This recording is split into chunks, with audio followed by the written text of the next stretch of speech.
Bonjour à tous. Dans cette vidéo, on va prouver les croissances comparées généralisées, c'est-à-dire qu'on va réussir à prouver les deux limites suivantes, les résultats des deux limites suivantes. Exponentielle de x sur x puissance n, ça tend vers plus l'infini, quel que soit n entier naturel, je vais le préciser ici quand même, et la version en moins l'infini, x puissance n fois exponentielle de x, quand x tend vers moins l'infini, ça tend vers 0. Alors pourquoi croissance comparée généralisée? Parce que rappelez-vous des croissances comparées, les croissances comparées c'est ça. Voilà, ça c'est les deux limites qu'on appelle les croissances comparées parce qu'on compare les croissances de l'exponentielle et de la fonction affine linéaire f de x égale x. Et puis on se rappelle qu'on va retenir le résultat de la limite en se rappelant que l'exponentielle gagne toujours contre la fonction x, la fonction identité, fonction linéaire qui a x associé x. Alors, on généralise cette croissance comparée de la manière suivante en rajoutant un petit n ici, ce qui signifie que non seulement l'exponentielle gagne contre la fonction x tout court, mais elle gagne carrément contre x carré, contre x cube, contre x puissance 19 milliards, contre x puissance n'importe quoi. En fait, la fonction exponentielle va gagner contre n'importe quel polynôme, ce qui est quand même assez exceptionnel et ce qui montre à quel point la fonction exponentielle est puissante. Alors, on va le prouver ça.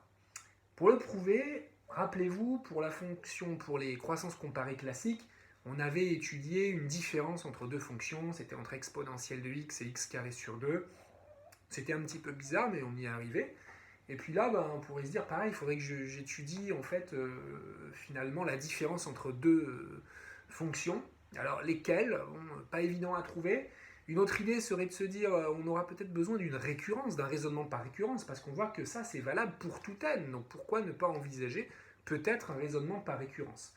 Rien de tout ça. En fait, ce qu'il va falloir faire, c'est utiliser, finalement, le résultat précédent des croissances comparées classiques et également quelques petites astuces calculatoires sur les exponentielles et les puissances.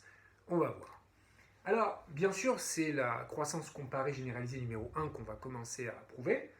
Alors, il faut essayer de retravailler un petit peu cette expression, cette exponentielle de x sur x puissance n. Et l'astuce, ça va être assez artificiellement de diviser ce x par petit n et de le remultiplier par petit n. Qu'est-ce que c'est que cette chose-là? Alors oui, je vais quand même partir de mon expression initiale pour que les choses soient claires. J'écris qu'exponentielle de x sur x puissance n, ceci peut se réécrire de la manière suivante. Exponentielle de x sur n fois n, le tout, là je ne change pas, sur x puissance n. Pourquoi? Parce que j'ai le droit. Voilà. Si je divise par n, par contre, du coup, il faut que je précise quand même les choses, sinon je n'ai pas le droit de diviser par n. Bien sûr, n, c'est un entier naturel, mais différent de 0, sinon je n'ai pas le droit de diviser par n. Ok. Maintenant que j'ai fait cette petite vérification, rajouter cette petite condition, pour être plus rigoureux, eh bien j'ai le droit d'écrire x sous la forme x divisé par n fois n, parce que n c'est n sur 1, et si je fais le produit des deux, ça me donne bien x, il n'y a pas de problème. Alors, pourquoi je fais ça? Je vais faire ça parce que je vais maintenant essayer de faire intervenir une des propriétés de l'exponentielle, qui est l'exponentielle d'un produit. Rappelez-vous que l'exponentielle de a fois n, et d'ailleurs souvent on la trouve dans l'autre sens, cette propriété que je vais vous écrire ici, on la trouve ici, exponentielle de a, le tout à la puissance n, c'est égal à exponentielle de a fois n. Rappelez-vous, la puissance d'une exponentielle se transforme en produit au sein même de l'exponentielle. Eh bien, ce résultat-là, je vais l'utiliser ici dans l'autre sens, c'est-à-dire que je vais le lire de la droite vers la gauche. C'est-à-dire que je vais reconnaître ici un produit, et ce produit, je vais finalement l'exprimer sous la forme d'une exponentielle qui sera élevée à une certaine puissance. Alors, il ne faut pas se tromper d'ordre, bien évidemment. Là, le petit n, c'est ce petit n, et le petit a, c'est x sur n, parce que petit a, c'est un réel, et petit n, ça doit être un entier. Absolument. Donc, ici, je vais pouvoir écrire en utilisant cette propriété de l'exponentielle, différemment mon numérateur, qui va donc s'écrire exponentielle de x sur n, le tout à la puissance n. Et en bas, j'ai mon x puissance n. Alors, je continue, parce que là, je vois apparaître finalement une puissance n en haut et puis une puissance n en bas. Alors, propriété des puissances, j'ai le droit, bien sûr, d'écrire ceci. Le tout à la puissance n. Là aussi, c'est une propriété sur les puissances qu'on voit souvent dans l'autre sens, c'est-à-dire souvent on a besoin de a sur b puissance n est égal à a puissance n sur b puissance n.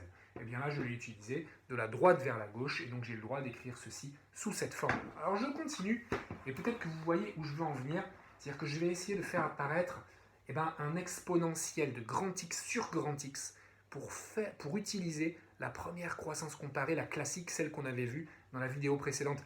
Alors, pour cela, il faudrait que j'ai la même chose ici à l'intérieur de mon exponentiel que en bas, parce que moi, mon but, c'est d'essayer de faire apparaître ceci. Alors, ceci, je peux le faire apparaître uniquement si donc, je réécris ici, là, égal, j'en suis là, je réécris x, finalement, sous la forme x sur n, parce que comme ça, je fais apparaître mon x sur n, fois n, bien sûr. Un peu comme tout à l'heure, x peut s'écrire x sur n fois n. Et cette petite opération me permet d'écrire enfin une exponentielle de quelque chose. Ah, par contre, j'ai oublié la puissance n, que j'aurais écrit toujours. Exponentielle de quelque chose sur ce même quelque chose. Et puis, bien sûr, fois 1 sur n. Le tout à la puissance n. Et si je continue un petit peu mon petit travail calculatoire, encore un travail sur les puissances, ça me fait exponentielle de x sur n, le tout sur x sur n, fois 1 sur n, le tout à la puissance n. Alors, bien sûr, on se dit, mais que c'est compliqué de faire ce genre de calcul. Mais oui, mais c'est compliqué certes, mais moi, mon but, c'était juste de faire apparaître ça, parce que je savais qu'il fallait que je fasse apparaître ma croissance comparée classique. Donc, finalement, j'ai triché un petit peu artificiellement pour que, à l'intérieur de mon exponentiel, j'ai la même chose ici que ici au dénominateur. Et ensuite, c'est tout le talent calculatoire qui prend la relève et qui vous fait maîtriser, être un peu virtuose du calcul avec des exponentielles et des puissances. Mais il n'y a rien de très compliqué d'un point de vue raisonnement mathématique. C'est que du calcul. Il faut être à l'aise avec les puissances et les exponentielles. Alors maintenant qu'on en est là, on va regarder un petit peu ce qui se passe. Là, on est content parce qu'on a dit on a la même chose ici et ici. Donc on va poser, à ce moment-là, on va poser grand X égale X sur N. On a le droit de faire ça. Et du coup, ça nous permet d'écrire, de réécrire finalement notre expression initiale. Je vais virer tout ça, parce que j'en ai marre de voir tous ces gros pavés calculatoires. Je ne vais garder que la toute dernière expression à laquelle j'avais abouti. Voilà.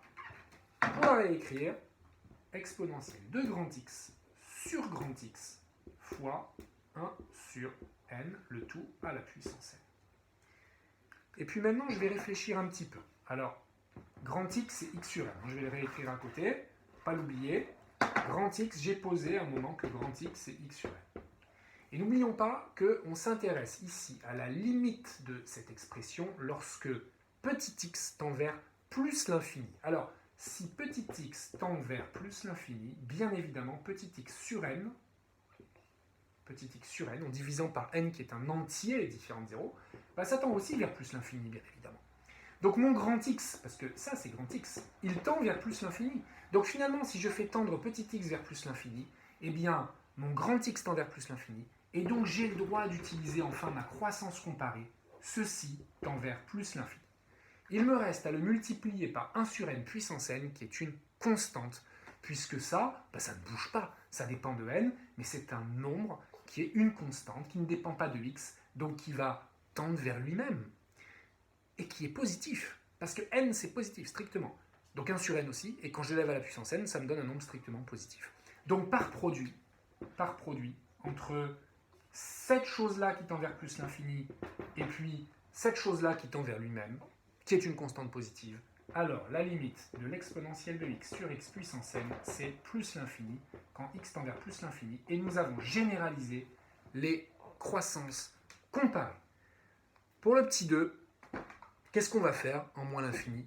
Eh bien évidemment, on va utiliser encore une propriété d'exponentielle, j'efface ça, et un petit peu comme pour le passage entre la première croissance comparée classique en plus l'infini et puis sa version en moins l'infini, ce qu'il faut tout simplement faire, c'est travailler un petit peu avec grand X égale moins X. Cette chose-là, x puissance n exponentielle de x, en ayant posé grand X égale moins X, comment ça s'écrit?